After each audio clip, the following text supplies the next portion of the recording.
ববির গলা শুনতে না পেয়ে রান্নাঘর থেকে মা মলিনা চিৎকার করে ওঠে, কি হলো? গলা শুনতে পাচ্ছি না কেন? স্যারের সব পড়া হয়ে গেল এর মধ্যেই? ববির কানে কথাটা যায়নি তা নয়, তবু মায়ের এসব জিজ্ঞাসার উত্তর ও কোনোদিনই দেয় না, বরং বুদ্ধি করে একটা খাতা পেন বার করে যেন কিছু লিখছে এমন ভঙ্গি করল।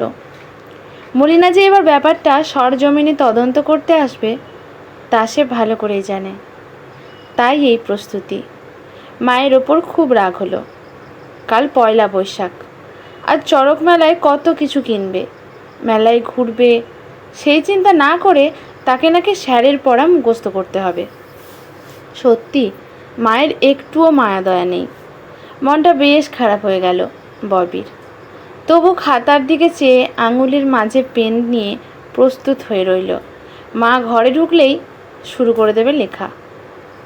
কিছুক্ষণ বাদেও যখন মা এলো না, এক লাফে খাট থেকে নেমে নিচে গেল। মলিনা রান্না করতে করতে পিছন ফেরে ববিকে দেখেই বলে ওঠে, কী রে, সব পড়া শেষ? না হলে কিন্তু আজ মেলায় যেতে দেব না। ববি ঠোঁট উল্টে উত্তর দেয়, বাবা ঠিক নিয়ে যাবে, দেখো পড়া সব না হলেও। মায়ের গলা চড়ে, আচ্ছা দেখিস, আমি না করলে বাবা কেমন তোকে নিয়ে যায়। বদমাস মেয়ে, তবু একটু মন দিয়ে পড়াটা শেষ করতে পারছিস না? ববি মায়ের পিঠ ধরে আবদারের সুরে বলে ওঠে, মনটা তো কখন হারিয়ে গেছে ওই মেলায়, তো কোথা থেকে মন দেব বলো? মা, আজ আর পড়তে ভালো লাগছে না। মলিনার চোখ বড় হয়, না, সব পড়া আমাকে দিয়ে তারপর তোর ছুটি। ববি আর উত্তর করে না, কারণ জানে মা এবার উত্তরটা মুখে দেবে না, হাতে দেবে। ঘরে গিয়ে পাংশু মুখ করে বইটা টেনে কোলের ওপর রাখে, কিন্তু ভূগোলের পরিবর্তে যে বাংলা ব্যাকরণ বই নিয়েছে সেটা আর খেয়াল করেনি।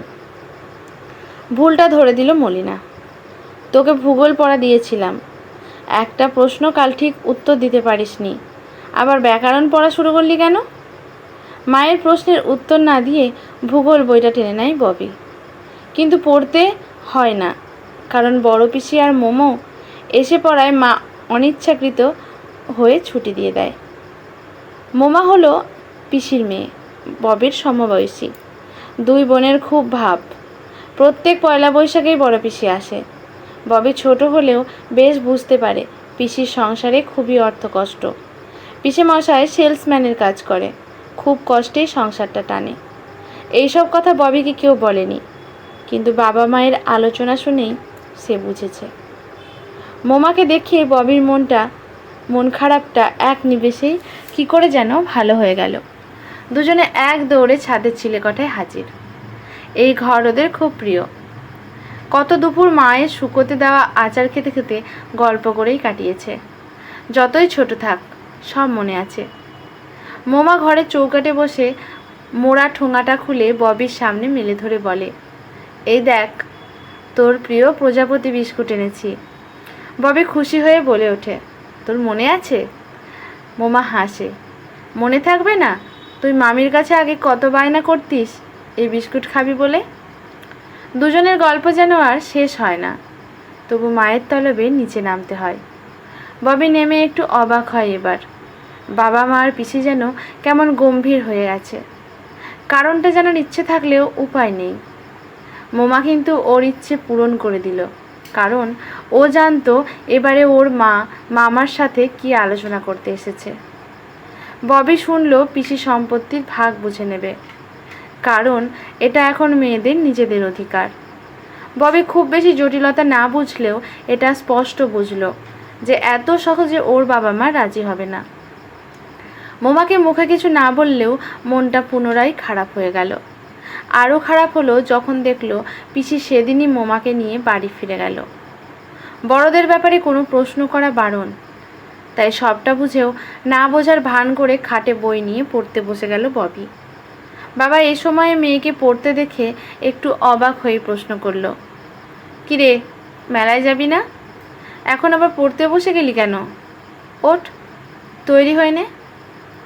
কথা শেষ হওয়ার আগেই মা ঘরে ঢুকে বেশ ঝাঁঝালো সুরে বলে উঠল, ওই যে সকালে আমি বকেছিলাম পড়া শেষ হলে তবেই মেলায় যেতে দেবো বলেছিলাম, সেই জন্য তোমার মেয়ের গোসা হয়েছে।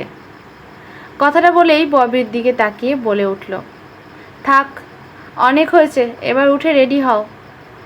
ববি কিন্তু সেদিন মেলায় গেল না, তবে পেটের যন্ত্রণার বাহানা করতে হলো তার জন্য। নুন চিনির জলও খেতে হলো অনিচ্ছা সত্ত্বেও। তবু মোমা ছাড়া ওর মন চাইল না মেলায় যেতে। আসলে বড়রা ভাবে সব বিষয়ে ছোটদের মাথা দেওয়া উচিত নয়, কিন্তু তাদের সব কিছুই যে ছোটদের কোমল মনে কাঁটার মতো বেঁধে যায় তা তারা ভুলে যায়। তাদের শৈশব মনে করলেই হয়তো বুঝতে পারবে, কিন্তু তাদের শৈশবটা এতটাই ঝাপসা যে ভালো করে দেখতে পায় না। আজকের গল্পটি এখানেই সমাপ্ত।